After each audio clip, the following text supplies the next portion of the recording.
Welcome to Small Cap Nation. I'm Jane King at the New York Stock Exchange. And with me today, Dr. Matthew Cordaro, energy expert, board of LIPA, the Long Island Power Authority, a former CEO of several energy companies, an academic as well. So just an overall expert on the energy industry. And we know this is a crucial industry to how the world operates, so yes, especially oil. So let's talk about oil, because this has been an interesting, strange trip that crude has been on over the past 18 months or so, starting to get a little life to it lately. What's the latest thinking on oil prices? Well, the meeting of the oil producers in Doha was a big disappointment. Although those close to the industry were not expecting anything big to come out of that. Iran had already announced that it wasn't going to buy into a freeze of production, and Saudi Arabia had indicated it wasn't going to come on board if not all the producers were going to freeze their output. So it was not much to be expected from that. I think the good part of it, at least they're talking to each other, and things are happening. There was an expectation that that would have a severe impact, the fact that they didn't come to an agreement on the oil market. And in fact, it didn't. It had a very temporary impact.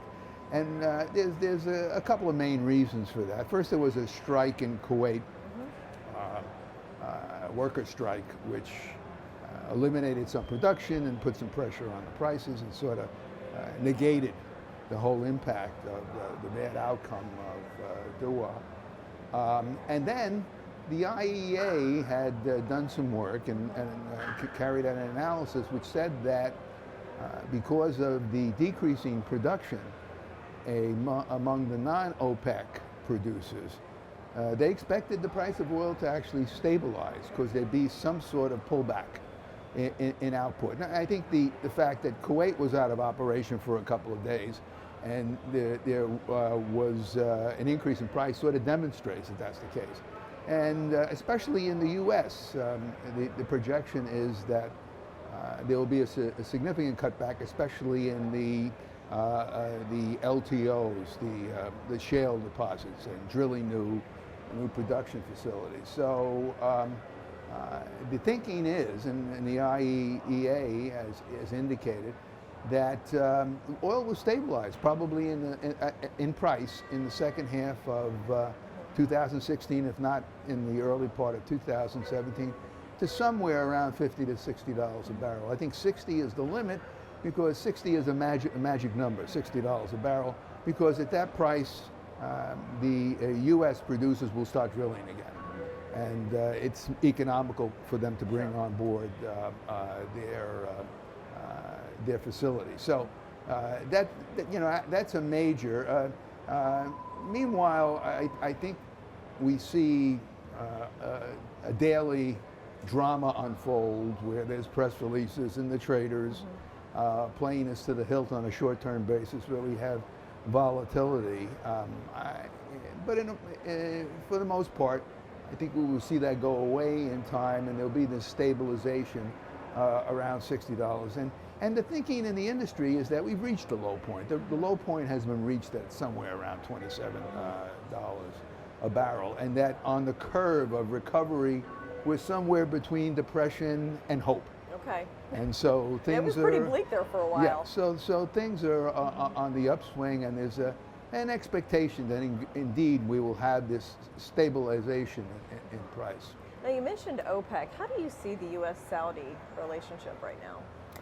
Well, I think with all the news, I think the Saudi-U.S. relationship is still a very good one, and we're very close with them and coordinate things with them.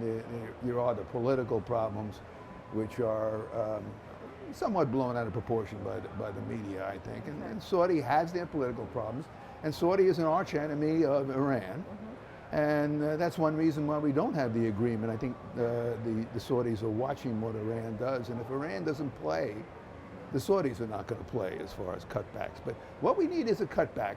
Right now, all the major producers are turning out a lot of oil. They're at pretty much the top level of their production capability. So even if there was a freeze, not much would happen. What's needed is a cut. And I don't think anyone's ready for that cut.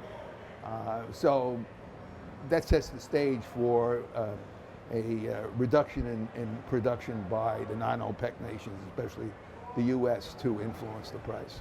Now we got to talk about coal, because this is another industry. It's just been really decimated. Yes, I think you could say that. I mean, there's Peabody, Arch. I mean, all these companies have filed for bankruptcy. How do you see the coal industry? Is there any hope for coal? Well, there's tremendous pressure on the coal industry, and they're in for some tough times. I think one of the big challenges right now is what we do with the existing coal plants as the pressure is put on as far as climate change and to clean up this electric generation by coal. One of the things that is a possibility for doing this is the use of biofuels in place of coal.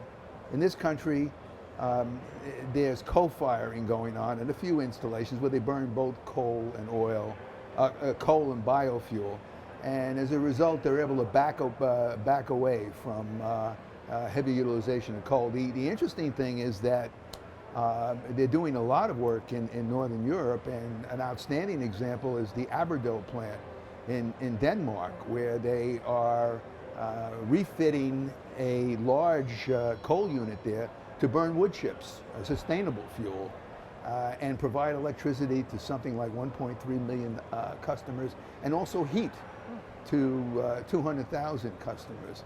And they're doing this with a sustainable fuel, and they're doing this with a 97% efficiency factor, and they are reducing CO2 emissions compared to the existing facility by over 1 million tons a year.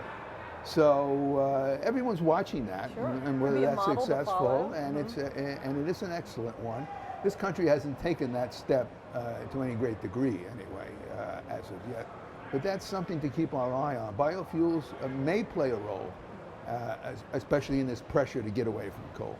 Okay, all right. Thank you very much, Dr. Cordaro, for sharing your insight with us today.